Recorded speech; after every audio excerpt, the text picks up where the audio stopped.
Assalamualaikum warahmatullahi wabarakatuh.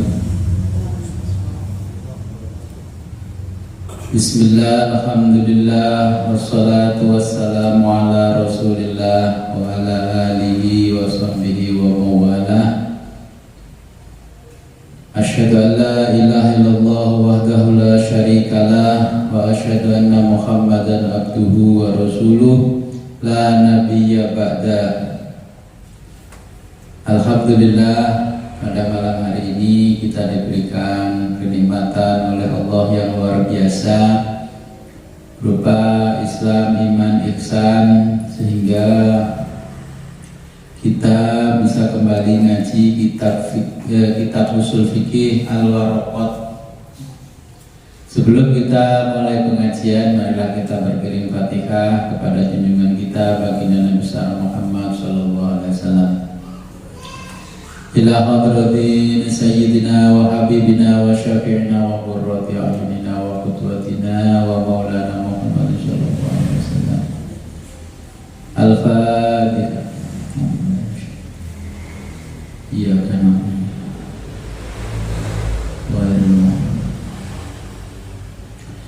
Ila arwahi abaihi wa ikhwanihi minal anbiya'i wal mursalin wa alihi wa sahbihi wa azwajihi wa amzarihi wa dhurriyyatihi wa ahli baitihi ajma'in. Al-Fatihah. A'udzu billahi minasy syaithanir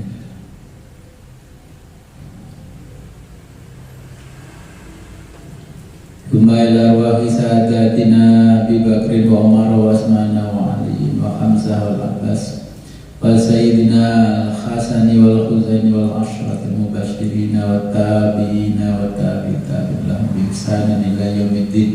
Al-Fatihah. Iya. Tsumma ila arwahi sayyidatina Fatimah al-Batul binti Sayyidil Mursalin wa sayyidatina Khadijah al-Kubra wa Aisyah ar-Ridha wa sayyidina Ali Zainal Abidin wa ibnihi sayyidina Muhammad al-Baqir wa sayyidina Ja'far Shadiq wa sayyidina Ali al-Baidi. Al-Fatihah. A'udzu billahi minasyaitonir rajim. Ar-Rahmanir Rahim maliki yaumiddin. Tsumma ila hamdatul ma'arif Syekh Al-Alim Al-Amil Juwaini Abdul Ma'alim Syekh Al-Alim Al-Alama Jalaluddin Muhammad bin Ahmad Al-Mahal Syafi'i rahimahumullahu ta'ala wa nafa'ana bihima wa bi'ulumihima wa barakatihima fid dharain wa liwalidayhima wa limasyayikhihima. Al-Fatihah. A'udzu billahi minasyaitonir rajim. Iyyaka na'budu wa iyyaka nasta'in. Tsumma ila arwahi abaina wa ummahatina wa jadina wa jaddatina wa usulina wa furu'ina wa alal hadirina fi majlisina hadza. Al-Fatihah. A'udzu billahi minasyaitonir rajim. Iyyaka na'budu wa iyyaka nasta'in.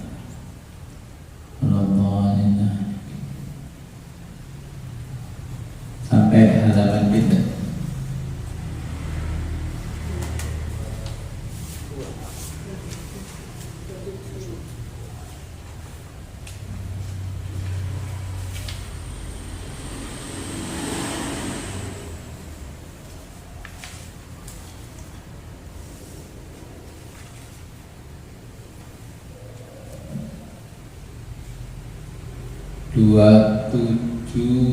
Niki walaya juzu 27 nomor barang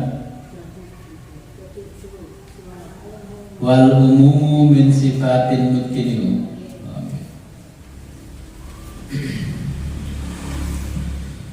Bismillahirrahmanirrahim.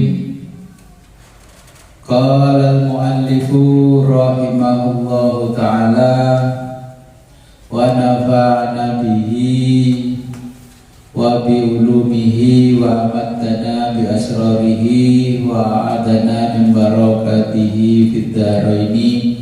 Amin ya rabbal alamin. Wal umumu dan umum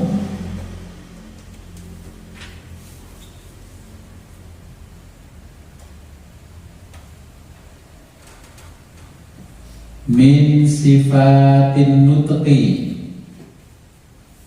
Min adalah bagian dari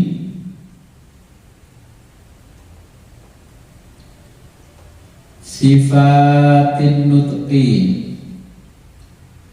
Sifati sifat-sifat, an-nutqi ucapan.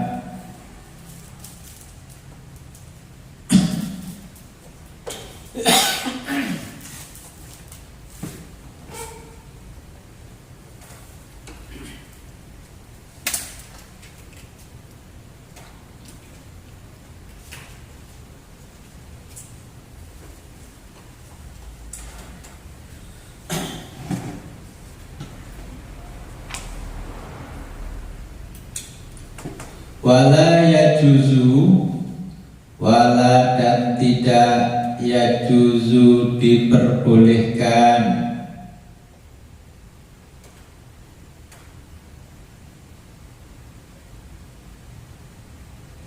dakwal umumi mengklaim umum,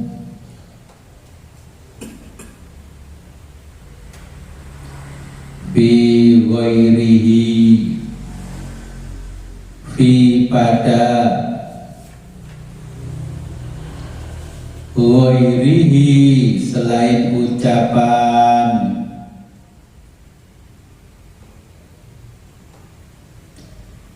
minal fi'li berupa perbuatan,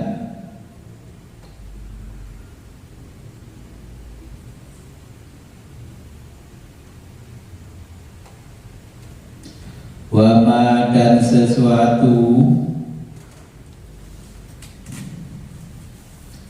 yajri berlaku, majrohu yang sejenis,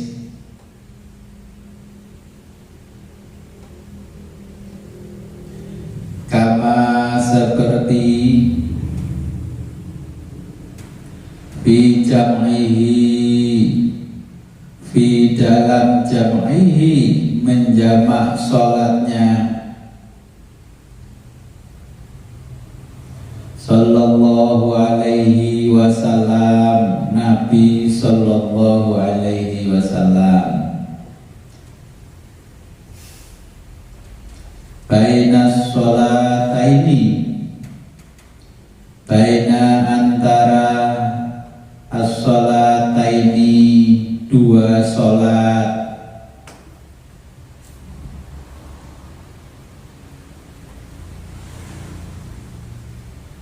fis safari dalam bepergian,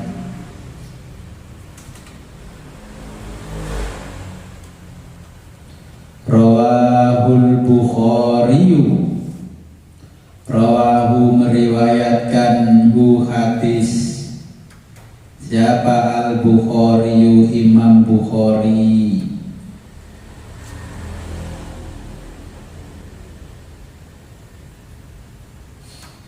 fa innahu dalam hal ini,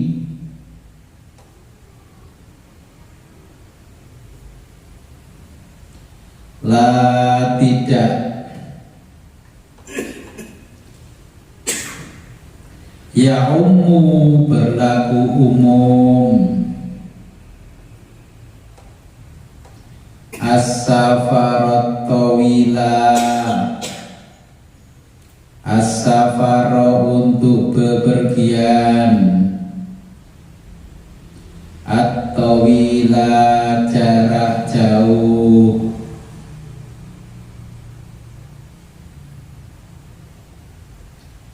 wal qasiro dan jarak dekat,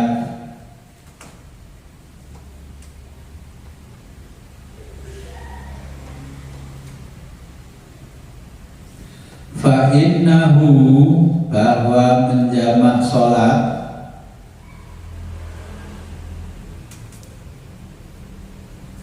innama hanya yaqa'u terjadi fi wahidin fi pada wahidin salah satu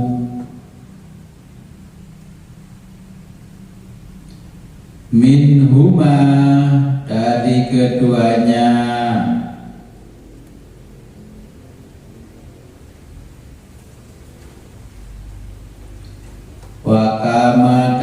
wakama dan seperti fi qadhihi fi dalam qadhihi menetapkan Nabi sallallahu alaihi wasallam bisyuf'ati dengan hak syuf'ah lil jari bagi tetangga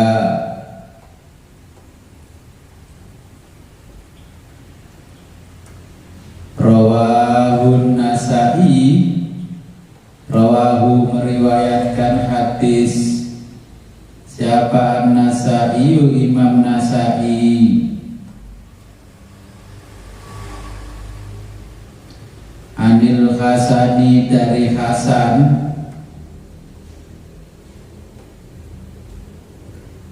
mursalan hadis mursal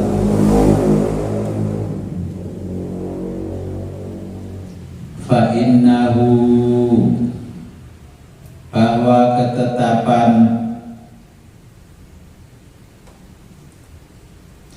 la tidak bisa ya umum berlaku umum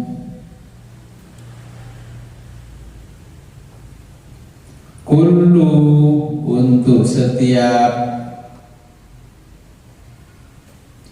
jarin tetangga liihtimali karena dimungkinkan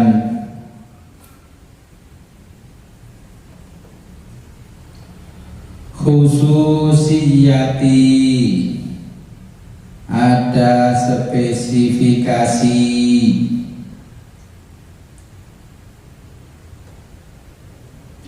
fi dzalikal jari fi dzalika pada al jari tetangga.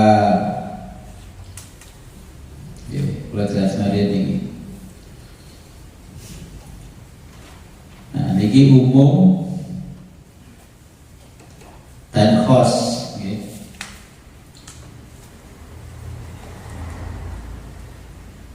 Nabi ini ada di dalam kitab ini menyebutkan hak suf'ah. Apa hak suf'ah? Hak suf'ah adalah berkongsi membeli sesuatu dalam kurung barang secara bersama-sama. Patungan, bahasa Jawa ini patungan. Nah, ini suf'ah. Tuku barang bareng-bareng ya. Katakanlah begini, kalau di sini ini ada tanah 100 ru.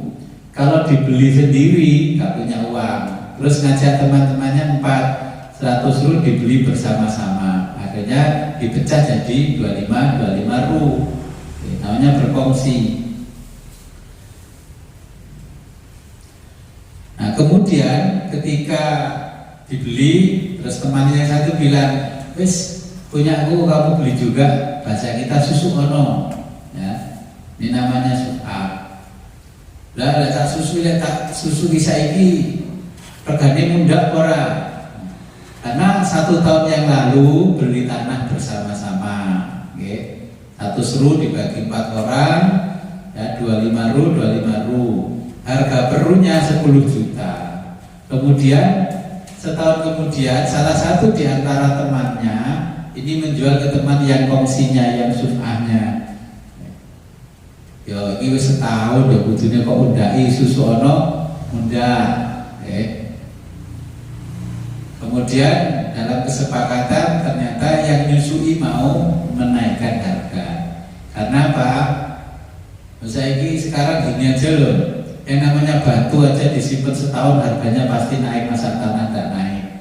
Nah, ini kan termasuk namanya kongsi.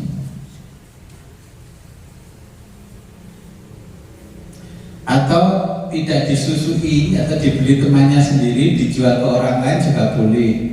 Seumpama tadinya beli tanah itu masih sertifikatnya jadi satu dari yang punya, belum sempat dipecah sertifikatnya ke masing-masing orang yang berkongsi, akhirnya dijual kepada orang lain, itu pun boleh ya, tapi harus dipecah dulu ininya ya. Terus di dalam jual beli, terus di dalam waris bagaimana? Ya ada yang berkongsi,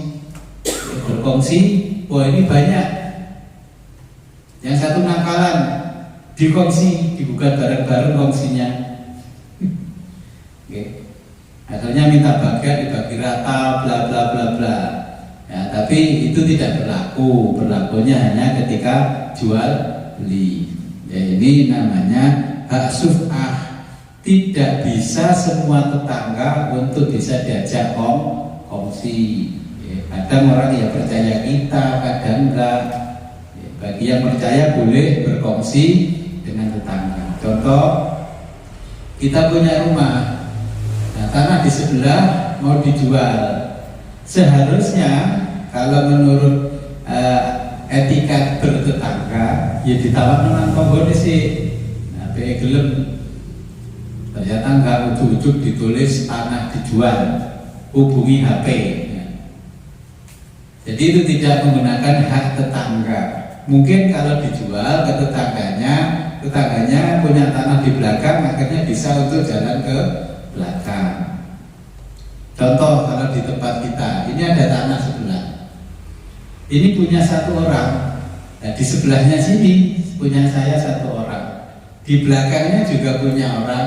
Di depan punya orang, di sebelah sananya punya orang. Kalau sampai tanah itu dipager sama yang punya tanah masing-masing, yang punya tanah di tengah ini tidak bisa keluar. Nah, itu harusnya kalau menurut usul fikih ini harus berkongsi sama yang punya tanah masing-masing. Wes karena tanahku kejepit, iki tuku naik, dadan sitok karo tanahmu. Maka ini namanya suf'ah. Ya kita nggak ngerasa nih, ini fakta sebelah ini. Punyanya Pak Edi ini harusnya suf'ah dengan depannya atau dengan samping-sampingnya. Karena samping kanan punya orang lain, depan orang lain, kiri lain, belakang orang lain. Itu kalau dipakai sudah nggak bisa keluar, biasanya naik drone, ya, turun di tengah-tengah. Menggunakan wilayah udara orang lain juga ada aturannya, dipakai yang atas. Nah itu kalau menurut fikih dan usul fikih seharusnya berkongsi saja dengan tetangga karena ada hak berkongsi dengan tetangga. Apa haknya? Si penting nek apik karo tangga kan gak masalah. Jadi api ini akhirnya tidak bisa suf'ah. Kalau tetangga dengan tetangga gak baik, akhirnya tidak bisa suf'ah. Karena itu tidak berlaku umum. Makanya ada khususiyah, ada spesifikasi tertentu. Sakit dimengerti kira-kira? Itu pengertian suf'ah. Tunggu bumbu pecel kayak kelarangan Yusuf karo kancane kongsi wis tuku dadi siji ae kok separo kanggo aku. Karena tuku bumbu pecel minimal 1 kilo baru dilayani. Ini kan toh saumpama. Akhirnya oleh tuku dibagi-bagi. Wis aku sawan-sawan wong 10 tuku. Tapi sing maju kudu siji. Urusan nang omah dipecah wis urusannya dhewe. Karena itu namanya suf'ah. Ya bijing enten wong tuku tak bae suf'ah ta kancamu. Sama dengan kita, mau beli pupuk nggak mampu sendiri, suf'ah sama temannya, suf'anya dengan siapa? Dengan gapotan, gabungan kelompok tani. Bergolek maju dhewe kaoleh kudu berkongsi. Itulah nama ciri-cirinya suf'a.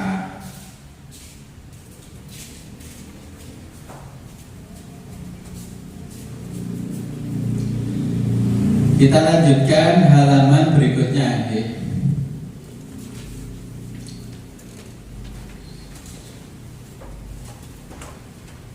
Bismillahirrahmanirrahim.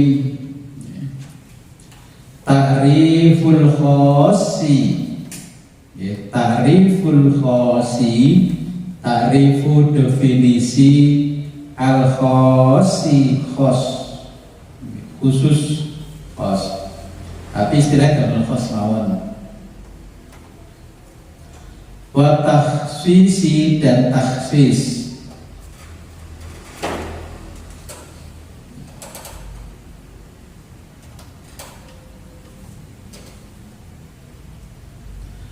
Wal khosu dan lafadz khos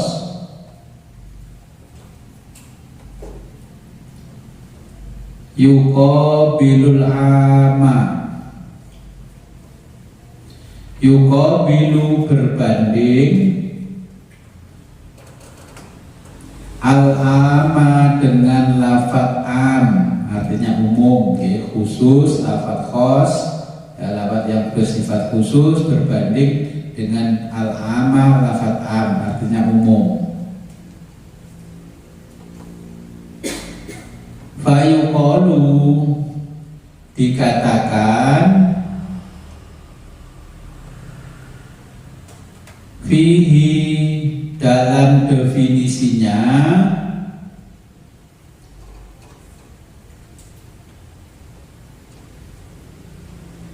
mala. Ma adalah lafaz la yang tidak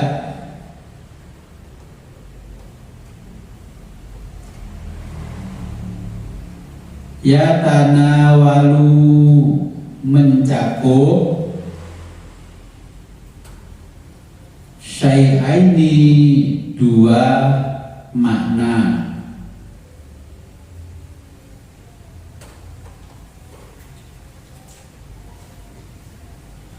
Fasohidan atau lebih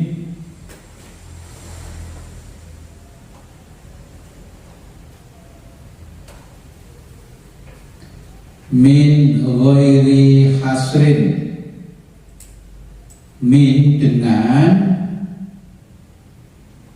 ghairi tanpa hasrin batas.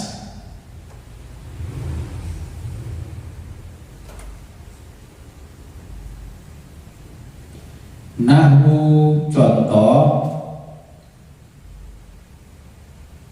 rojulin, lafaz rojulin artinya satu orang laki-laki.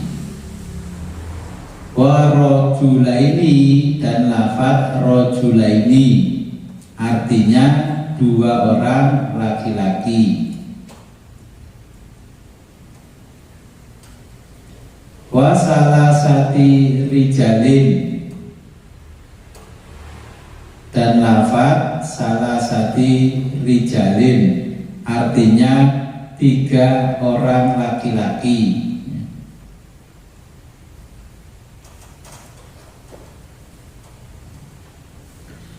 Wa takhsisu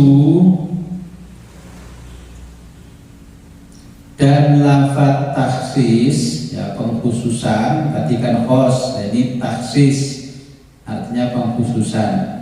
Wa takhsisu dan lafaz takhsis artinya pengkhususan, tapi istilah ini kita tetap menggunakan takhsis, ya.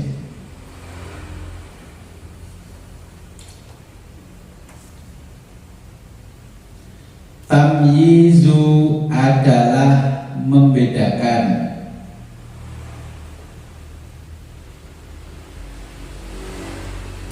Ba'dil jumlati, ba'di sebagian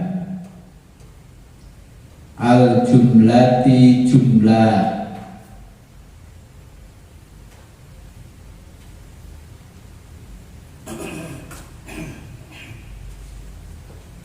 Ai maksudnya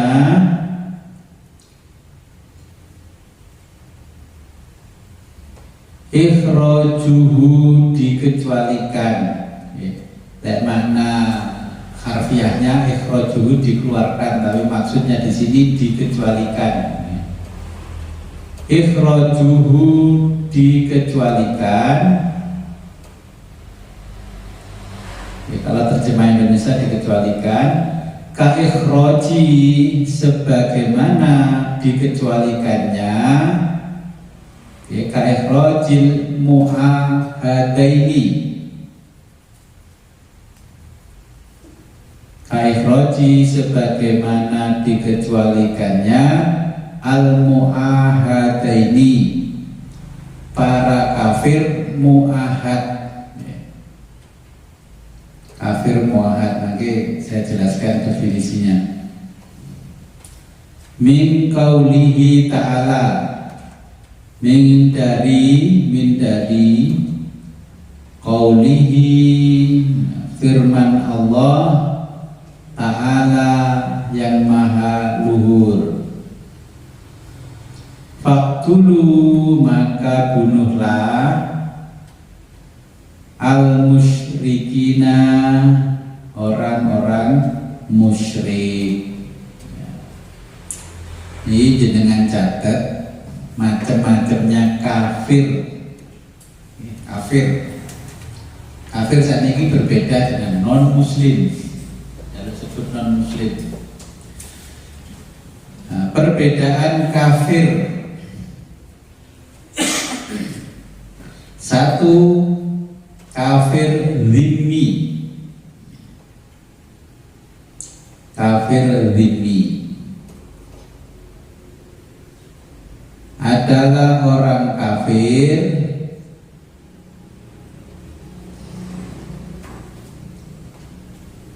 yang membayar jizyah dalam kurung pajak.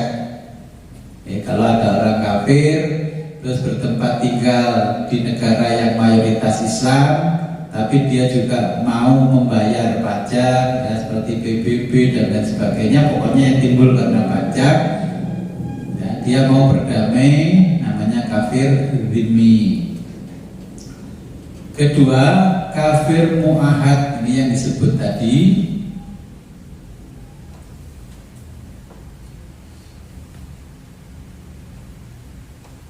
Adalah orang kafir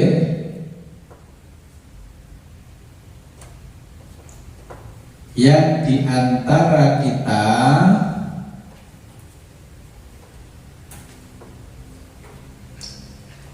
terkait perjanjian,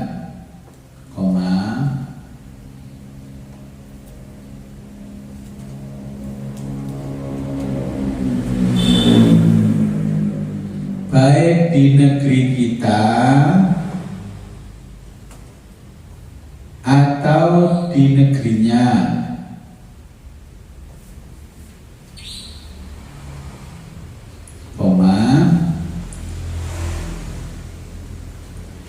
yang di antara kita dengannya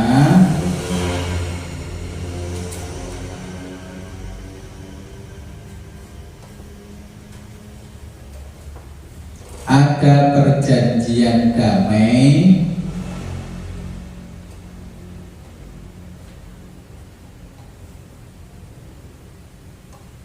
untuk tidak berperang,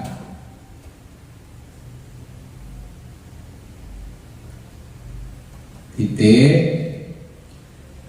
seperti orang kafir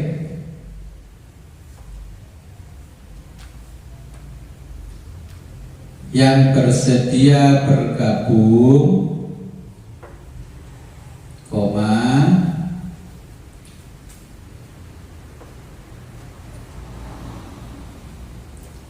berdamai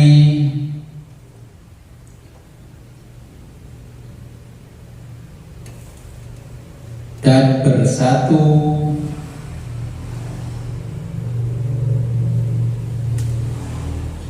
membangun suatu negeri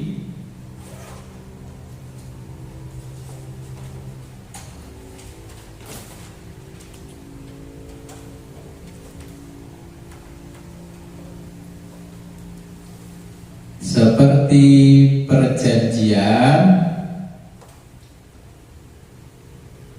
yang dituangkan dalam Undang-Undang Dasar satu negara. Ya, kalau di kita kan ada UUD 45 dan Pancasila, ya, yang dituangkan dalam satu Undang-Undang Dasar satu negara, maka ini dinamakan kafir mu'ahad.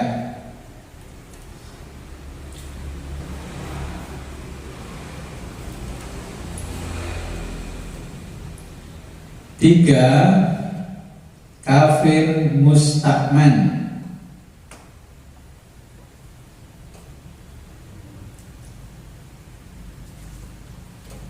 Adalah orang kafir yang masuk ke negeri kita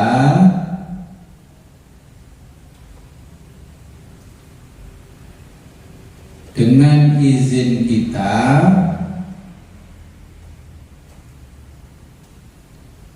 untuk mendapat perlindungan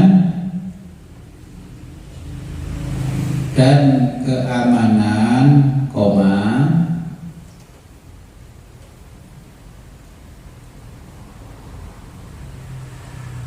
dia masuk untuk urusan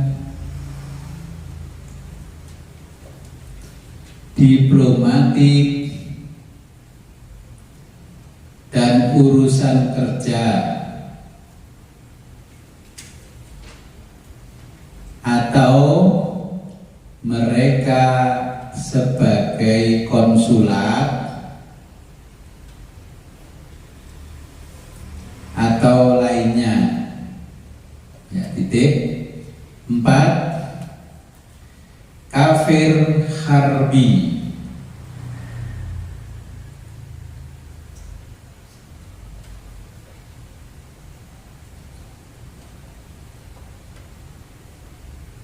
Adalah kafir yang tidak ada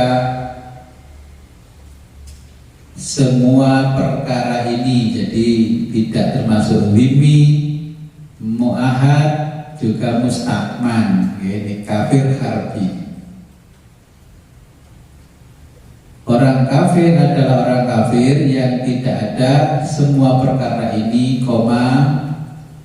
dia bukan kafir dhimmi,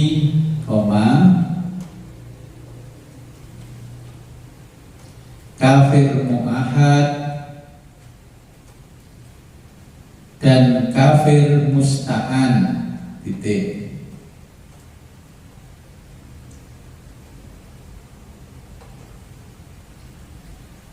Kafir harbi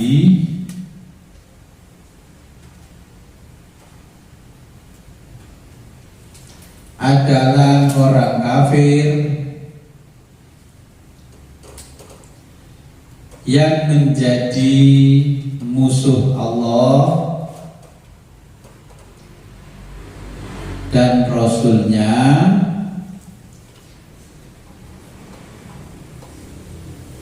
juga kaum muslimin, titik.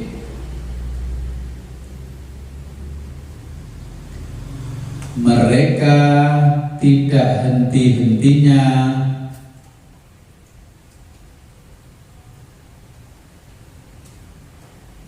menyiksa, membunuh, membantai dan lain-lain. Titik. Nah, ini saya jelaskan macam-macamnya kafir supaya jenengan tahu. Kafir dhimmi, ini ada orang kafir tinggal di kita, tapi dia mau berbaikkan dengan kita, bertoleransi dengan kita, ono tonggone mati ya belum takziah dan sebagainya. Nah, ini termasuk kafir dhimmi. Wis kafir gak gelem anu blas, serawung nggak mau, sosialisasi nggak mau. Dua, kafir mu'ahad. Mu'ahad itu artinya perjanjian, orang yang terikat perjanjian. Jadi orang kafir yang terikat perjanjian kita, ya, kita karena perjanjian harus melindungi dia. Contohnya kalau seorang konsulat, seorang diplomat datang ke kita karena urusan kenegaraan dan sebagainya, ya, dengan urusan diplomat atau konsulat. Kalau di kita itu ada mobil, terus tulisan plat mobilnya ada tulisan CD depannya, itu singkatan dari konsulat jenderal, ya, konsulat dan diplomat, ya, itu disingkat CD. Ya, itu berarti orang asing yang mewakili negaranya. Ketika ada mobil yang model begitu terus salah jalan, melanggar rambu-rambu, itu tidak boleh ditilang. Polisi wajib mengantarkan kemana dia tujuannya, karena dia adalah seorang diplomat. Jadi yang berdasarkan perjanjian, itu perjanjiannya juga internasional sekarang, bukan negara per negara, internasional. Pokoknya seorang diplomatik walaupun perang tidak boleh dibunuh, mungkin utusan perdamaian dan sebagainya. Nanti pokoknya ada mobil plat nomornya C dan D, berarti itu para konsulat dan diplomat. C itu ya singkatan dari konsulat, D-nya di diplomat. Kenalnya rokok apa namanya, diplomat. Karena di sini diplomat jadi merek rokok. Ya, itu nggak boleh diperangi. Kemudian ada kafir musta'an, ya, karena perjanjian kerja dan sebagainya. Mungkin dalam satu negara mayoritas muslim seperti kita, mau ngebor minyak nggak bisa, tapi yang bisa orang kafir. Nah, di kita boleh dimasukkan kita untuk mendapatkan perlindungan, keamanan, ya. Untuk urusan yang lain-lain pun juga boleh. Nanti itu harus dilindungi. Contohnya kita kan punya tenaga ahli, orang-orang asing di kita bekerja dan sebagainya. Nah, ini juga dilindungi. Kemudian ada kafir harbi. Kafir harbi ini tempatnya di luar. Ya, contohnya kalau di kita di mana? Nah, kemarin lagi ngetren, ya, orang-orang Rohingya itu dibantai, ya, dianiaya dan sebagainya, dibunuh. Di mana? Di Myanmar. Nah, orang-orang yang ada di sana itu namanya kafir harbi. Negaranya juga namanya negaranya harbi. Makanya di dalam fikih itu kategori kafir harbi boleh diperangi kalau sudah kategorinya harbi. Tetapi karena ada perjanjian wilayah negara, kita nggak bisa seenaknya ke sana. Ya. Kalau mau menolong seperti kita, Indonesia punya TNI, ya, punya Polri dan sebagainya, yang boleh berangkat ke sana adalah militernya. Nah, maunya orang-orang itu nolong dulure pondok Islam, ya, seperti sebelum banyak ada negara seperti kita gini, udah, ya, bawa bekal, bawa senjata, bonek ke sana. Ya, kalau zaman dulu belum ada negara yang definitif seperti sekarang, ya, menyeberang ke negara lain pun masih bebas, nggak usah bawa paspor, nggak usah laporan. Zaman Majapahit kan bebas, ya. Nah, inilah kafir harbi. Di mana orang-orang di sana selalu menghina Islam, ya, melecehkan nabinya, ya, Nabi Muhammad. Terus tiba-tiba bikin kartun Nabi Muhammad. Nah, itu tergolong namanya negaranya orang kafir harbi. Paham ya, dari macam-macamnya kafir. Kemudian akhir-akhir ini orang ini tidak mau disebut kafir, tersinggung dengan kafir. Padahal di dalam bahasa aslinya Arab justru menyebut kafir itu sopan. Tapi di sini karena mungkin ya unsurnya politik dan sebagainya saya tidak tahu, malah orang sekarang disebut kafir itu marah. Kenapa? Dia mintanya disebut non muslim. Disebut non muslim. Apa perbedaan antara kafir dan non muslim? Nah, dalam konteks bernegara, negara kita ya Indonesia ini dalam konteks negara, sejak Indonesia merdeka, para ulama kita tidak menggunakan lagi kata kafir.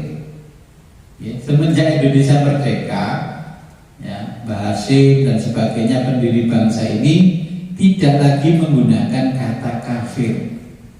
Sing ngomong kafir saja ini ketinggalan zaman. Pendiri negara ini sudah tidak melabeli kafir, yaitu menggunakan istilah muwattinun. Makanya lagunya ya lalwaton. Muwattinun itu warga negara, menggunakan istilah warga negara. Warga negara yang muslim dan non muslim. Kenapa seperti itu? Hal itu untuk menunjukkan kesetaraan status antara orang Islam dan bukan Islam. Makanya disebutnya warga negara. Makanya dokumen kita itu kan sebenarnya namanya warga negara. Agamanya apa? Islam, Kristen, ya, dan sebagainya. Di dalam negara kesatuan ini ya, itu ada kesetaraan. Karena apa? Karena menyebut kafir bagi non muslim di Indonesia dianggap tidak bijak.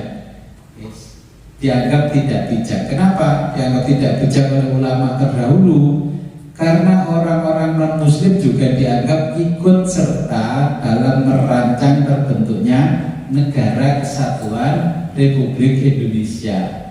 Sing ngeyel istilah kafir kan nggak tahu sejarahnya. Ya wis gak apa-apa. Semenjak Indonesia merdeka kata kafir itu sudah dihilangkan oleh ulama terdahulu. Karena dulu nggak ditulis, mungkin akhirnya nggak percaya nih dulu padahal Mbah Hasyim dan sebagainya itu sudah menghilangkan kata kafir. Sampai Pancasila yang pertama, ketuhanan yang Maha Esa atau yang Maha Esa, dan menjalankan syariat Islam bagi pemeluknya kan dihilangkan ya, untuk menghormati yang lain. Pokoknya kalau hidup di Indonesia harus beragama ya. Makanya sila pertama adalah ketuhanan yang Maha Esa. Dan orang-orang kafir yang mu'ahad itu terikat dengan salah satu perjanjian namanya Undang-Undang Dasar. Kalau di kita ya UUD 45. Terus merumuskan bersama-sama dengan perjanjian itu, maka ada dasar negara menjadi pandangan hidup satu negara antara muslim dan kafir. Kalau di kita ada namanya Pancasila ya. Dengan adanya undang-undang dasar dan pandangan hidupnya bangsa ini, maka semuanya bersedia mengikatkan diri dengan aturan yang disepakati, maka negaranya disebut negara hukum.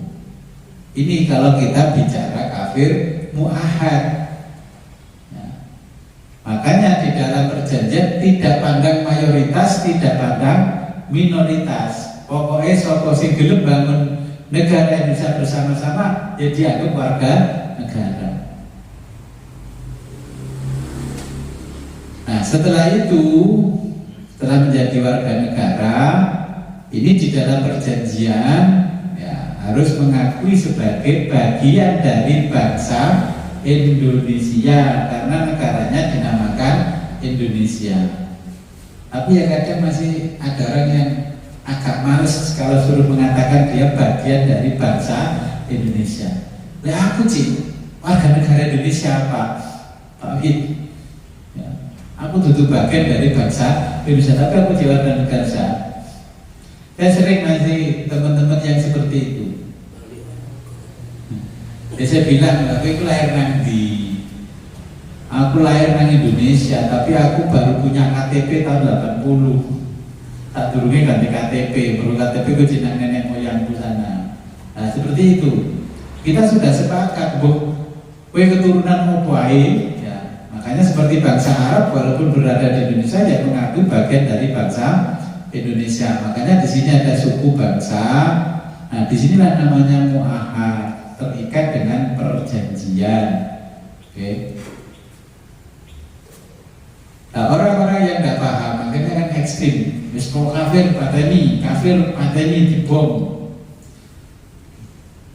Nenek moyang kita sudah memandang lebih jauh daripada kita. Kita kalau berpikir seperti itu kan artinya kemunduran, ya. Mundurnya jauh. Tetapi kata kafir ini di dalam terminologi Islam tidak dihapus, ya, tetap kafir kalau di Islam. Orang yang non muslim tetap kafir, tetapi dalam masalah konteksnya kenegaraan tidak lagi digunakan kata kafir, tapi non muslim. Kita berbuat paham. Ada pertanyaan?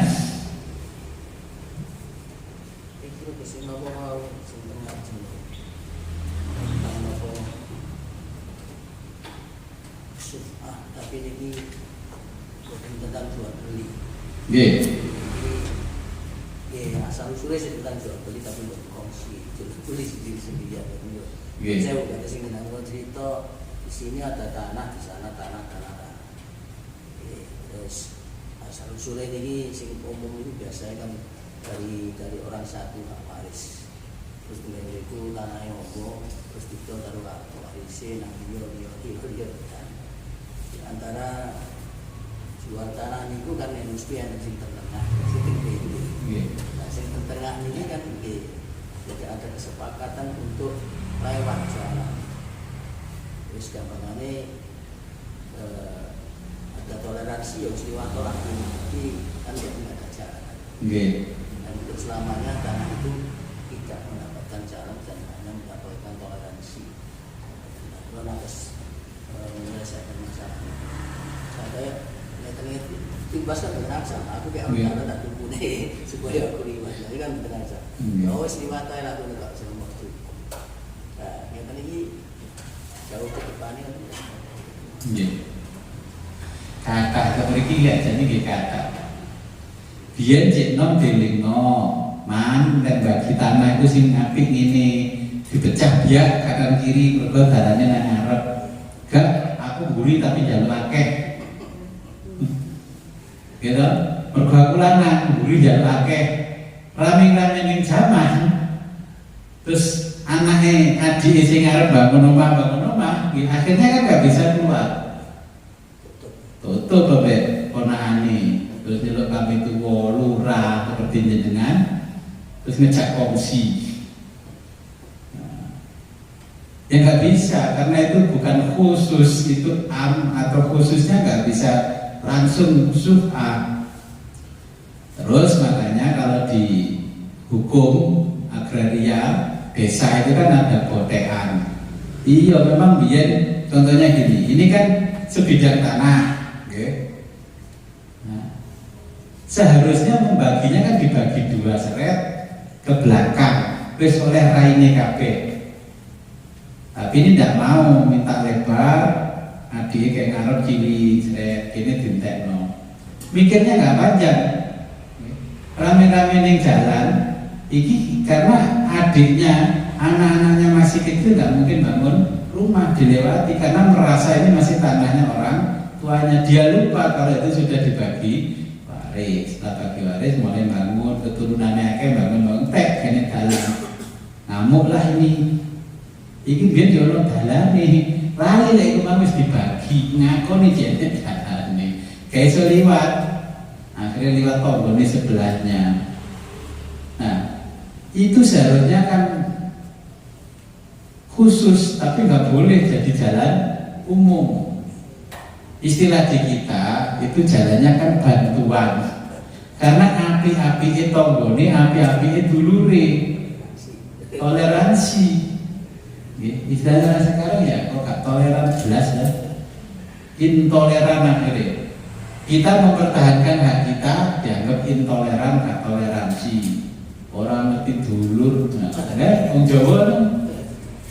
Aku biar mikir piye ketika bagi waris. Bosok wis terjadi seperti ini minta suf'ah, kongsi dong. Yo kaiso, pager, dukur. Dan ini biar juga memang sebelum dibagi waris dan sebelum ini ada bangunan kita kan lebu metu. Kowe gak apa-apa bermetu berbaku borong foto ya iki hakku kok ya tak katok. Nah, akhirnya karena dulu masih umum ada orang tuanya, saudaranya yang lain bagi menakalan, jadi jenenge nang we, akhirnya kejeblos dhewe. Maka akhirnya kan inginnya suf'ah dengan segala cara, makanya tidak berlaku, tidak berlaku, kongsi tidak berlaku karena bersifat khos. Iki wis iki khusus gelem yo bangun jembatan layang, gak gelem yo liwat kali kono. Jadi memang hukum itu sebenarnya udah mikir panjang, tapi kadang orangnya itu loh sih gak gelem mikir panjang.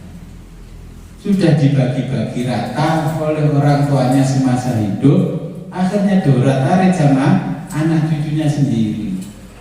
Ngaku duwe bagian harta waris gak iso dodolan, akhirnya kan gugat saudaranya yang lain di pengadilan. Ini kan sama, akhirnya kan ngejak suf'ahnya itu kan di pengadilan.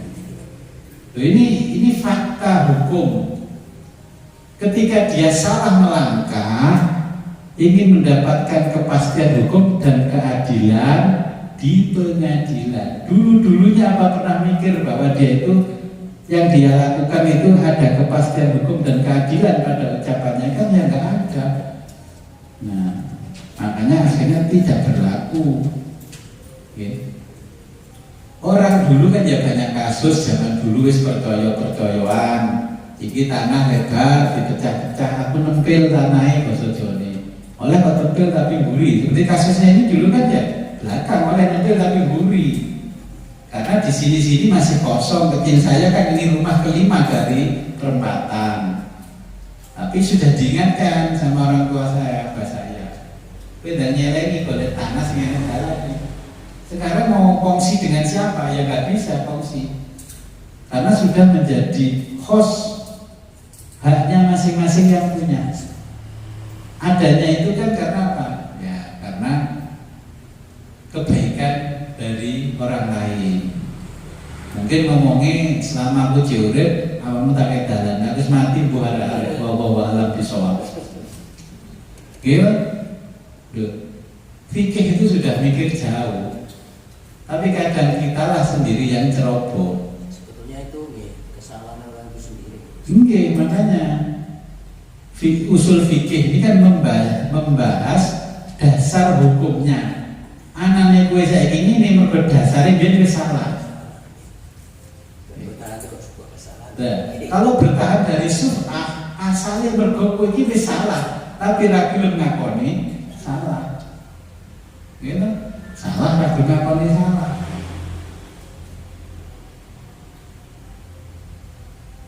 Bisanya ya mengajukan kongsi lagi dengan yang di sebelah-sebelahnya. Wis ngene wis, karena yang harus tukun naik aku tak ngalih ke kok ini.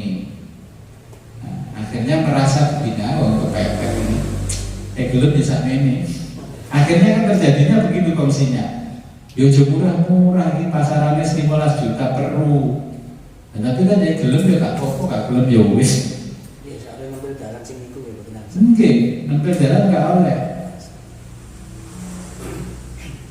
Andai kan mau naik tangga ketika di pagar itu tetap salah. Tahu boleh ini kan pagar toko nih, seperti di TV itu kan. Sama yang punya tanah ya wis di pagar, gak urusan kowe nungguri. Ini tanahku sedekah.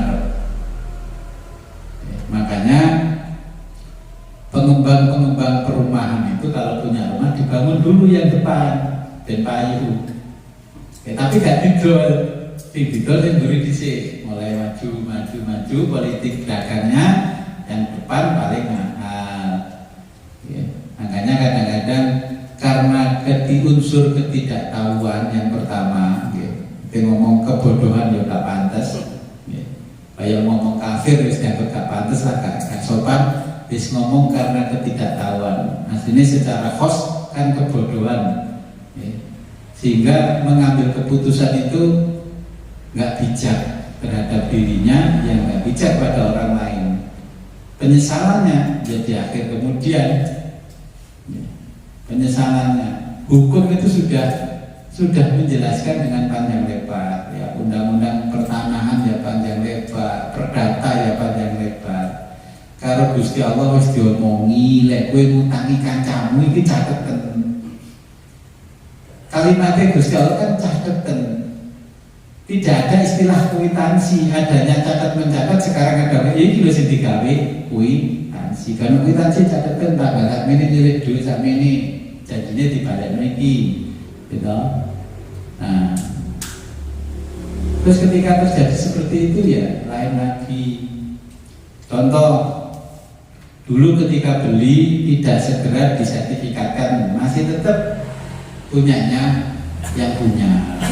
Akhirnya ketika yang punya meninggal, ya, anaknya tidak mengaku itu sudah dijual, sertifikatnya masih nama bapaknya. Yo aku baru oleh bapak dodolan, pokoknya aku saya jadi sertifikat, saya ini boleh ini tak jalur, gitu kan?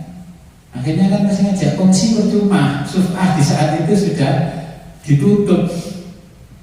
Kalau nggak putih tenan hatinya orangnya ya nggak bisa berjalan namanya sum'ah. Kalau diadil ini dengan jual beli, bukti jual beli. Yeah. Ini nanti dijelaskan berikutnya. Yang ada andil-andil itu bisanya dibebaskan, tanahnya dijual ke pihak pengembang yang lain seperti pabrik apa kan kena kabeh. Oke. Nah sekarang ini sudah punyanya pabrik kanan kiri, tengah-tengah belum dibeli. Mikir dia apa itu? Biar dijak kongsi, kontang bagi gak belum. Saya bosok kecepet bingung. Nah, kan banyak kasus itu. Ini seperti belakangnya jenengan itu ya begitu kasusnya. Bila dipager jadi ini kok mager dalam. Ya di dalam pada waktu bagi waris itu bagian dari yang punya waris. Karena masih belum dibutuhkan kan masih bisa seenaknya lewat jalan itu. Ya tetap kalah akhirnya walaupun ngeyel ya. Kadang-kadang saya mengingatkan teman ya orang lain yang ini alas ngene ngepetno wong Jawa. Bila ada kasus kemudian pergi caranya apa caranya? Nah, ini jawabannya nanti berikutnya ini. Saya lanjutkan ya.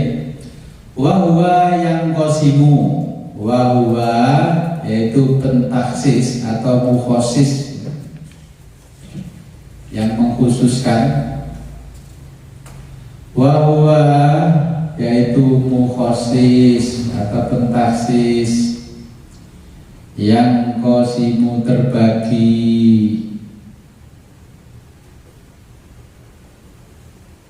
Ila dalam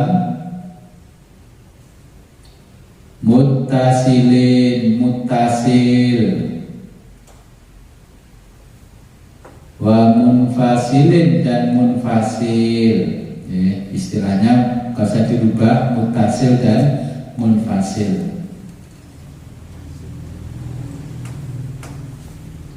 Fal muttasilu muttasil ya. Fal muttasilu muttasil meliputi al istisna'u pengecualian. Istisna artinya pengecualian.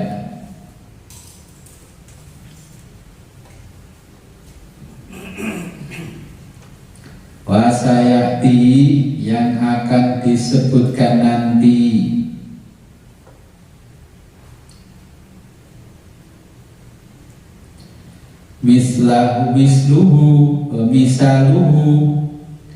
misaluhu contohnya.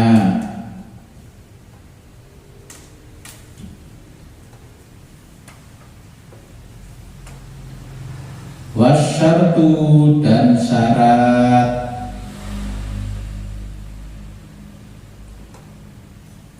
Nahu contoh. Akrim bani tamimin, akrim muliakan bani anak cucu tamimin tamim. Injauka, jika jauh mereka datang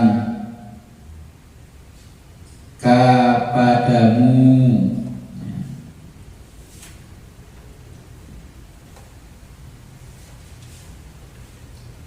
Ai maksudnya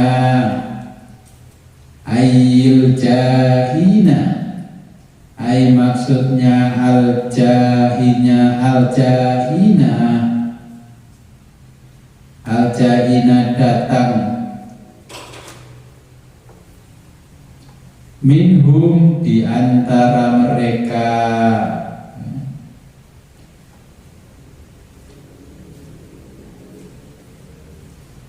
Wat taqyidu dan takyid, ya, artinya pembatasan. Bisifati, wat taqyidu dan takyid, ya, dalam kurung pembatasan. Bisifati dengan sifat.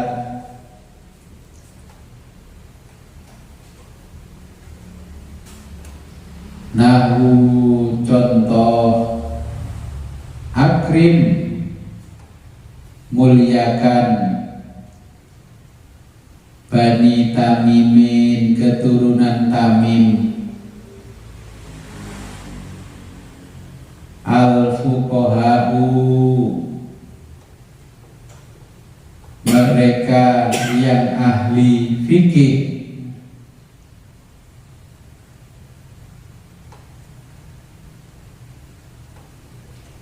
Wal istisna'u dan istisna, ya, atau pengecualian, artinya pengecualian.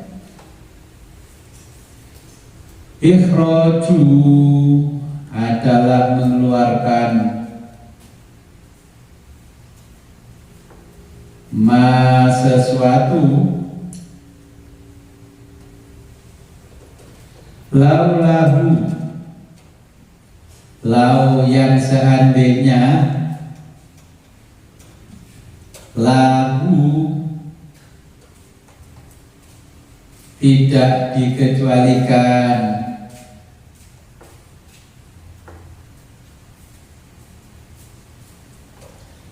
la dakhala maka akan masuk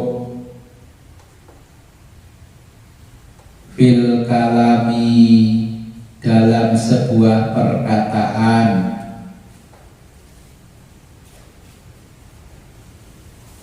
Nahu contoh.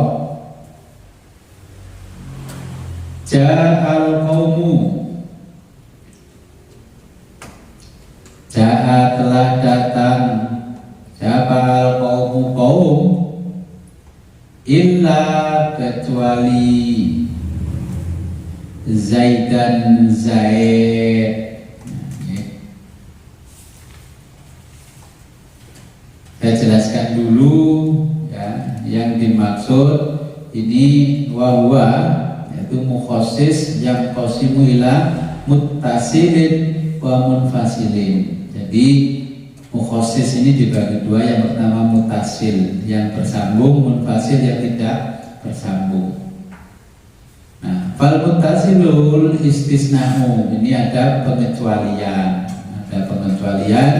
pasayati misaluhu yang akan dijelaskan contohnya berikutnya. Wasyartu dan dana syarat, ya, istisna kemudian ada syarat.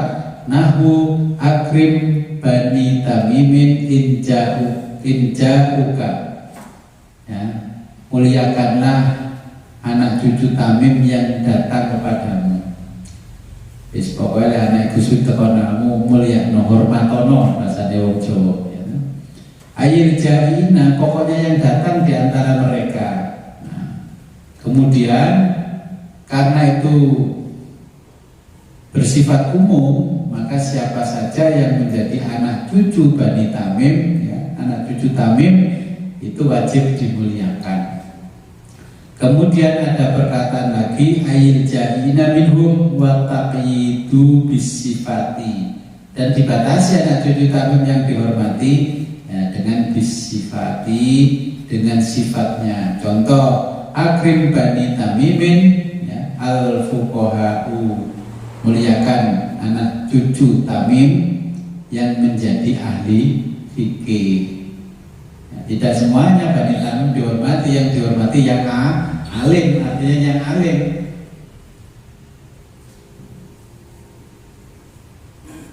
Nah, sedangkan wal istisna'u, pengecualian, ikhraju adalah mengeluarkan ma sesuatu lau dengan yang seandainya lahu tidak dikecualikan.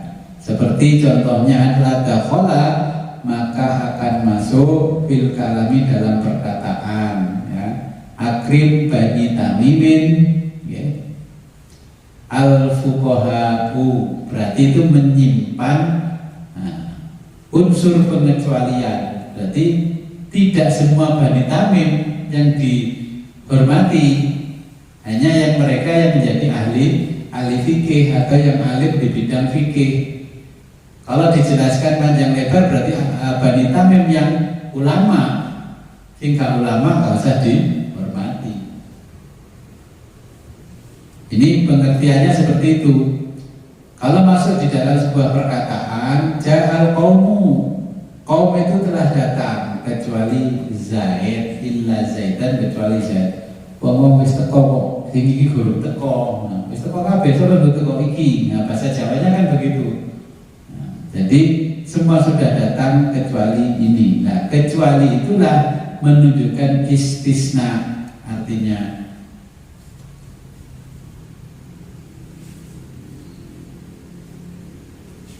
sehingga kalau kita bicara yang tadi, ada yang muttasil, ada yang munfasil. Akhirnya ketika orang berperkara, ya, dengan tadi gimana Gus kalau dengan cara jual beli? Jual beli pun akan ditanya kronologi. Ya, kronologi itu urutan ceritanya piye kok iso nang tanganmu. Wis pokoknya ini loh, itu bener kan gak mungkin kayak wong wis 100 juta, gitu. Nah, itu bener kan gak mungkin gue ngejak dulurmu nanggone ono. Nah, makanya itu ada yang munfasil, ada yang mutasil. Apa yang mutasil? Yang bersambung. Akhirnya ketika terjadi kasus, nah kita melihat jurisprudensi atau usul fikihnya. Saya tak delok nang goteane. Iki biyen, nah ini dulu tanah punyanya si A. Kalau si A dijual dan si B dan si C, pada tahun sekian ada datanya semua. Tapi namanya tidak diganti, cuma lapor saja ke desa. Nah, ini namanya munfasil, bersambung tapi mutasil. Ya, yang beli setelahnya itu tidak mengikatkan dirinya menjadi namanya sendiri, ya, terpisah-pisah akhirnya anaknya yang pemilik pertama pinter terus nggak ngapa nilai didol, nggak mengakui karena walaupun dilaporkan ke desa ini dokumen aslinya masih ada kok. Nah, kalau dulu memang bapak beli kan berarti harusnya kan sertifikatnya diminta, ya. Ini yang namanya mutasil dan munfasil, terputusnya nanti. Nah, akhirnya walaupun itu sudah dibeli, akhirnya harus kembali kepada tuannya. Terus pundi bucane niki kula jenengan kula mboten niki mboten saged kudu golek ahli waris. Gitu. Terpisah tapi itu masih tersambung. munfasil dan mutasil. Paham betul kira-kira? Kalah kalau anak sing duwe kaitan, karena masih melekat pada yang punya pertama. Makanya kalau kita beli harus clear di awal. Makanya sebelum membayar kita harus ke kantor desa. Iki wis sapa mbena salusuli botekan. Kalau bahasa desa ini kan botekan. Nah, barulah desa membuat kronologinya, ya. Kronologinya dibuat. Pada data sekian ini punyanya ini pernah dipindah tangankan ini, tapi belum diproses jual beli. Mau akon-akon tok. Secara hukum ada dua istilah di dalam hukum, ya, hukum perdata. De facto-nya, de facto itu kenyataannya, ya, WE Pak Solekan. Tapi de jure-nya secara hukumnya masih punyanya Pak Jizaini. Karena dulu ketika Pak Solekan beli tidak segera diproses dengan proses jual beli. Kenapa? Dilihat, wah, iya biyen bapakmu iku kanca akrab klek nang pondok. Iki biyen kok nyekolahmu awakmu. Karena anaknya yang satunya yang beli, yang menjual itu, ya empuk karo urusane bapak, nek sertifikate kan kamarku jono. Sampean gak gelem balekno tak gugat sampean. Nah, inilah sifatnya mutasil sama munfasil. Hati-hati. Saya nggak ngerasani karena kita bicara ngaji hukum faktanya dan kita punya fakta di lapangan. Nah, seperti punyanya jenengan. Itu mutasil dan munfasil masih di situ. Warisnya dulu dibagi, ya, mutasil, terus munfasil dipecah-pecah. Digambar tuh sampai bagian klopes sih kamu Dulu kan unsur kepatuhan orang kepada orang tuanya masih baik. Nah, makin di sini kualitas manusia makin tidak baik. Lah iku beda dari bapak. Iki saiki diatur dhewe ae. Enak kon oleh ngarep-ngarep kalau mau. Kan begitu akhirnya dalam memahami kasus per kasus. Ini bicara dasar hukum konstruksi berpikir secara hukum walaupun ini hukum Islam, okay.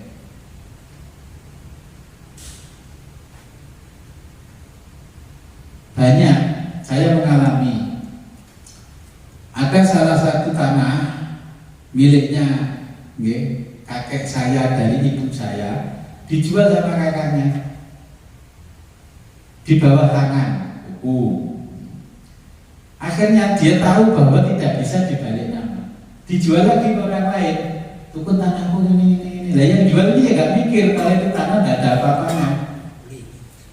Dengan proses jual beli dikuitansi. Sampai yang kedua dipindahkan tangan lagi, diam-diam karena mungkin tahu nilai data dolmane kelangan duit. Orang yang ketiga ini datanglah ke kantor kelurahan, kantor desa, tanya mau menyertifikatkan tanah yang dia beli dari si C. Gak bisa Pak, tanah ini masih nama aslinya adalah pemilik pertama. Namanya ini. Kalau jenengan tidak mencari ini tanda tangan, nggak bisa Pak. Soalnya sertifikat no. Waduh, akhirnya ke sini memperkenalkan diri, bla bla bla bla. Nah, sampai yang beli apa utusan yang beli? Kalau utusan adalah apa yang beli kak? Ini dewi, ini. Begini loh, aku kan gak mau sododol. Kok iso sama nuku tanahku? Biasanya bilang begitu. Terus ibu cari nih gue, buatan tanda tangan jenengan buatan sakit. Dia pasti toh, karena itu belum pernah merasa dijual. Jual di bawah tangan itu kan resiko sampean ketika sampean membeli. Padha karo sampean tuku kucing di dalam karung. Kucingnya rebes atau kucingnya ayu kan ngerti sampean. Nah, gitu. Ini secara hukum de facto-nya punyanya orang itu, tapi di jure-nya secara hukum masih punya saya. Ini yang dimaksud mutasil sama munfasil. Ada istilah de facto kalau hukum KUH Perdata. Kenyataan fakta itu fakta, bahasa Inggrisnya fakta, diterjemah bahasa jadi fakta. Memang de factonya digarap sama orang ini bertahun-tahun, sampai orang lain tahunya sawah itu punyanya dia, dan pipil pajaknya ya diganti namanya dia. Karena kebodohan dia dianggap pipil pajak itu mewakili kepemilikan. Lha lek mboten nggih kula kok kalih kelurahan kula nggih dikai pengantar ngurus lho nggih yang namanya PSPPT niku adalah kewajiban warga negara bayar pajak. Karena sing garap sampeyan ya sama sing bayar ya dikai untuk bukti pembayaran bukan bukti kepemilikan. Niku lho bukti di Indonesia ditulisi. SPPT ini bukan bukti kepemilikan. Diwaca sing genah iki berepes mili ya wis ngono kuwi, penyesalan pasti datang kemudian. Nah, di dalam hukum ini yaitulah namanya munfasil dengan mutasil, tetap bersambung, tidak bisa ya, tidak bisa. Sama ada orang ya mondok, istilahnya kalau dulu mondok ya, ini orang nggak punya tanah, nggak punya rumah, akhirnya sama orang yang baik hati disuruh menempati di situ bangun rumah-rumah sendiri ya, kayak dulu di sini kan ada. Nah tapi bertahun-tahun sampai punya anak punya cucu tidak pernah menceritakan kepada anak cucunya bahwa dia itu mondok. Ketika anak cucunya besar, dia ingin mensertifikatkan tanahnya.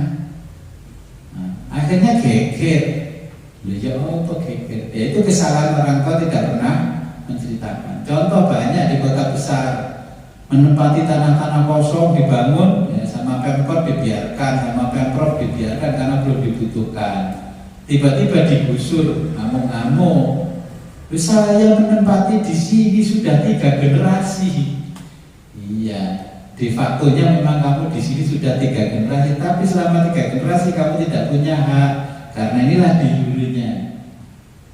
Makanya ada tanah namanya Egendon, nomor sekian. Itu tanah Pertamina, tanah PJKA. Contoh di sini banyak, sepanjang jalan dari Jombang ke Pare itu yang sebelah sini semua itu tanah PJKA, tapi diakui oleh semua orang yang menempati di situ. Ada aturan PJKA sejak zaman Belanda, kalau ada rel 15 meter kanan, 15 meter kiri itu punyanya PJKA. Akhirnya ketika kereta kecelakaan nimpa rumahnya orang, nah, PJKA nggak mau ganti karena itu tanahnya PJKA, bukan tanahnya orang itu. Oke. Munfasil dan mutasilnya sambungnya ini masih tetap punyanya PJKA. Munfasil karena dikuasai masing-masing orang, merasa menguasai de facto. Makanya ada orang yang bilang ini, Mas, kamu kalau buka bengkel, ojo kok bangun permanen tembok, sing tanah iki. Lho napa Pak mulu tanah-tanah gede, iki rel iku undang-undang rono 15 iku PJKA, ya 15 ya PJKA. Wis gede kae lek bangun tembok sing kono. Engko lek kok bangun iki dadi tembok permanen, petugas PJKA datang. Dimintai jizya, namanya upeti atau pajak. Setahun kemudian saya datang ngumpat obat. Leres Pak, pulau diparani Pak. Dari itu Mas, 6.000 setahun. Ya pentes Mas, ring goni wong di sapa, ate gak kelon bayar. Gak kelon dikon bongkar. Dan ngomong gue ya salah. Gitu. Nah, itu udah ada di sana naik Pak Kadir. Iya. Saya juga banyak yang muntasil munfasilnya. Tanah-tanah dulu tanah negara sekarang dikasih sertifikat sama BPN. Ya ditawari suruh beli tanah mau tanah negara. Buat ini sertifikat.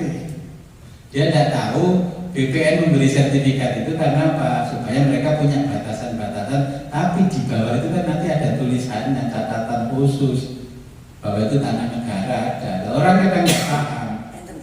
Enten antara munfasil mutasilnya kalau di usul fikih itu nggak pernah dibaca. Pokoknya tulisannya sertifikat dianut, sertifikat menang. Nah, ini mau suf'ah sama siapa, kongsi sama siapa, kongsi sampai lurah, sampai cari nggak berani. Sepanjang ini kan semuanya begitu, tapi masing-masing orang punya. Nah, ini contoh, ini nggak bicara rasanya nggak, ini contoh. Saya ngalami ditawari orang minta rumahnya dijual 400 juta. Jojlokannya Gus Suroso. Tanah negeri tanah negoro. Dari real itu 15 meter. 15 meter. Sekarang ya aneh. Jadi stasiun sampai hilang. Tinggal di pom.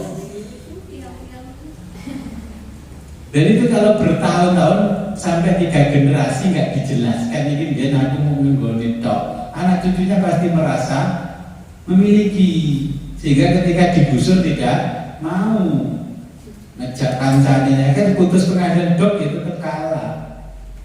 Makanya kita kalau bicara usul fikih itu dari pertama, maksudnya usul fikih itu kita disuruh cerdas mencari dasar hukumnya yang kuat. Orang kan hanya memandang, lu ke sertifikat bah sertifikat bakar pokoknya tanah pun aku mau murah iki 500 didukno dadi 400 ya sama nulis mau.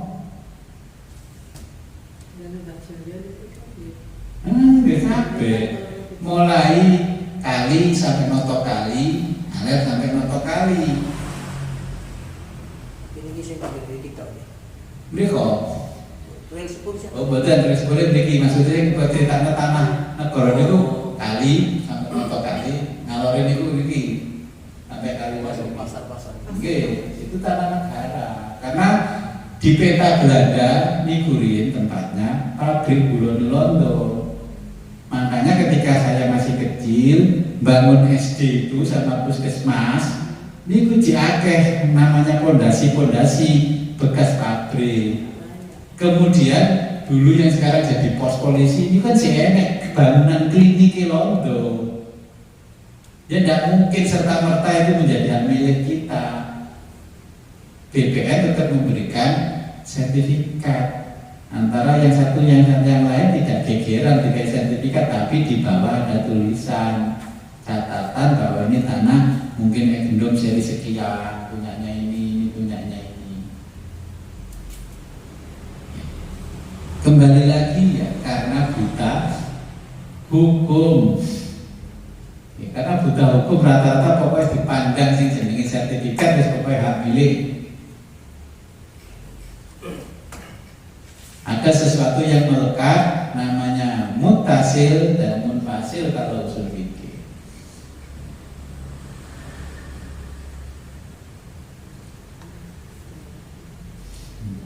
Kon kinten-kinten sampai di sini antara khos, antara am, taksis, ada istisna, ada muqayyid.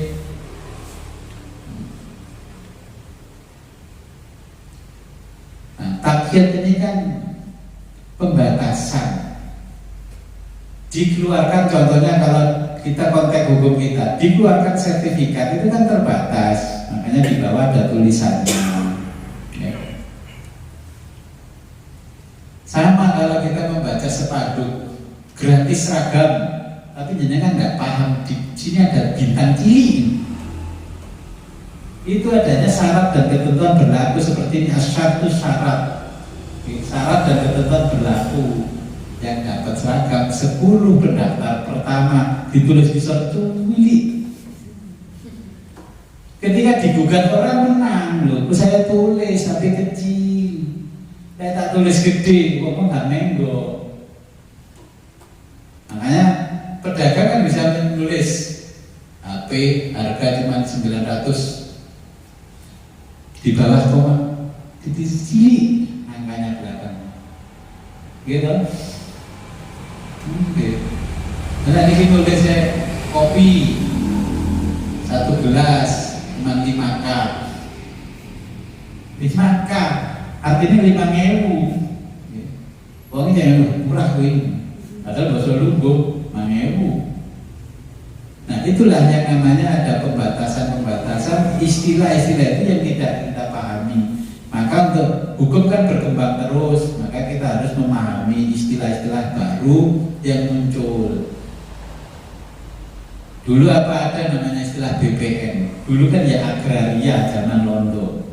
Sekarang nggak ada, kita cari kantor agraria, adanya kantor BPN, Badan Pertanahan Nasional. Kalau kita konteksnya tadi seperti suf'ah dengan tetangga.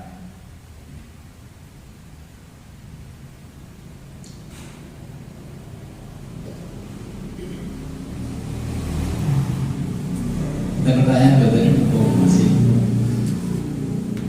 Itu tentang Pak Waris Kaligorogi. Itu bisnis saya. Nah, Pak Waris lah turun temurun. Kacung yang mau bicara kak, Kaligorogi ini kak asalnya suami istri beli misalnya. Ya apa kan? Kacung suami istri ini bukan mendapatkan hak waris tapi semuanya dari jual beli suami istri. Kacung punya anak. Terus kebetulan orang tua itu bangkrut bisa. Terus katanya sebagian dijual tanpa sepengetahuan. Nah, jadi nek bami pun dijual ke tiang itu anak ini bisa terbuka. Nah, takrif definisi gonogini. Gonogini tidak masuk di dalam istilah hukum. Betul masuk istilah bahasa orang Jawa gonogini. Dalam istilah hukum adalah harta bersama. Harta bersama itu harta yang diperoleh bekerja bersama selama masih menjadi ikatan suami istri. Maka ketika sang suami dan istri ini cerai, harta ini dinamakan harta gonogini menurut hukum adat orang Jawa. Nah, hukum perdata jadi harta bersama. Maka yang bisa diwaris adalah harta bersama. Harta yang dulu bawaan sebelum nikah dari orang tuanya masing-masing itu tak bisa diwaris. Nah, ketika meninggal, ya anaknya bisa mewaris harta bawaan dari mbahnya, ya dari gonogininya orang tua. Maka dituakan pembagiannya itu akta pembagian harta bersama. Ya. Ketika orang tuanya masih hidup, ketika si pemilik harta masih hidup tidak bisa dikategorikan gonogini karena masih hidup. Kalau sudah meninggal barulah gonogini atau cerai. Istilah gonogini. Jadi gonogini itu sebenarnya harta bersama yang diperoleh selama menjadi ikatan suami istri. Maka contohnya seperti saya ini. Harta gonogini saya dengan ini nggak bisa dikuasai dengan ini secara hukum karena gonogini selama berdua. Dewi Jaluri. Anak pun sama, yang dari jalur ini nggak bisa menguasai, yang jalur sini nggak bisa menguasai. Tapi yang harta murni saya bisa dikuasai oleh mereka semua. Makanya dituangkan dalam akta otentik, namanya akta pembagian harta bersama disingkat APHB. Kadang kita nggak paham. Wes pokoknya biar dikoyong ini tanda tangan KB. Ternyata itu tidak masuk kategori hukum. Boleh gak ada keperjanjian, gak ada yang kebagi waris. Dalam sinkron tanda itu kalau orang tuanya di bawah bangkrut, satu misalnya kepunyaan itu sebagian dijual. Lajeng buat dijual dengan tiang itu anak isi cilik kan buat begitu. Lajeng gugat itu sakit anda. Jadi harta gak bisa disebut gonogini ketika pemilik harta itu masih hidup. Ketika dijual sendiri oleh yang punya harta ke siapapun, kalau jual belinya itu sah, tidak di bawah tangan, maka ahli waris tidak bisa gugat karena masih menjadi miliknya yang punya harta. Harta itu bisa disebut gonogini bila ada perceraian atau kematian. Kalau ketika cerai atau mati ternyata ada tanah yang dijual di bawah tangan, maka ahli warisnya boleh minta. Tapi yang namanya hukum itu kan ada kepastian hukum, ada keadilan. Terus ada saksi yang lain mengatakan, iku ben nanti jidol mbek bapakmu. Guru sempat disertifikatno karo sing tuku bapakmu mati. Ya wis iku tanda tangan mboten. Lain kan urusannya. Makanya kalau bisa jangan ditunda peralihan hak. Namanya peralihan hak dari hak A ke haknya si B. Kayak tuku apa-apa jong kan nanti sertifikat no. Ini wis zaman edan. Edan orang geduma.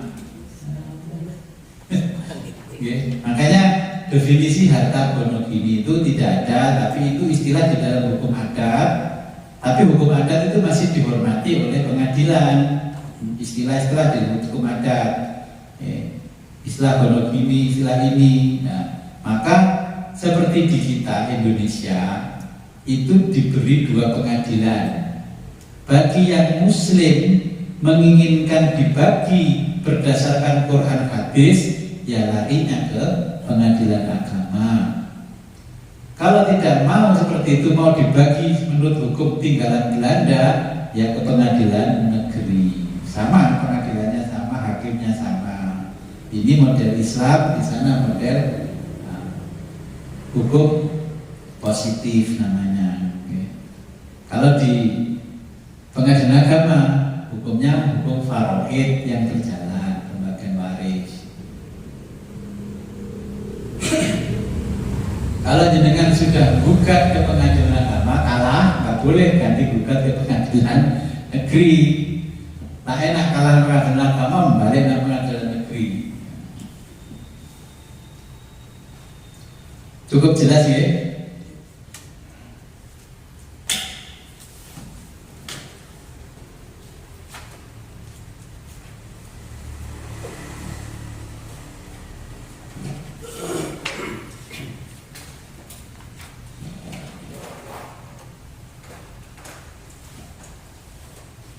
Ya memang karena kita bicara usul fikih atau jurisprudensi, jadi kita berbicara dasar-dasar hukum dan kita konstruksinya berpikir adalah berdasarkan hukum. Oke, ben ngomong barang gak ngawur, ya tidak melanggar hukum, ya, minimal walaupun tidak sekolah hukum, ngertilah garis besarnya, ya, ngerti garis besarnya, walaupun pelajarannya di pengajian, ya, karena pembahasan hukum. Mudah-mudahan apa yang kita pelajari pada malam hari ini membawa manfaat dan barokah kepada kita, ya, kepada keluarga dan umat Islam pada umumnya, fid dini wa dunya hatta akhirat. A'udzubillahi minasyaitonirrajim. Bismillahirrahmanirrahim. Allahumma shalli wa sallim wa barik ala sayyidina Muhammad wa ala ali sayyidina Muhammad wa ala kulli sahabati rasulillah ajmain. Allahumma aftah lana babal ilmi wal ma'rifah. Allahumma arzuqna fahman nabiyyin wa khibbal mursalin wa ilhamal muqarrabin. Allahumma ij'al awwala majlisina hadza sholahan wa awsatahu falahan wa akhirahu ni'matan wa maghfiratan bi rahmatika ya arhamar rahimin. Wa sallallahu alaihi wa sallam Muhammadin wa ala alihi wa sahbihi. Alhamdulillahirabbil alamin. Al-Fatihah. A'udzu billahi minasyaitonir rajim.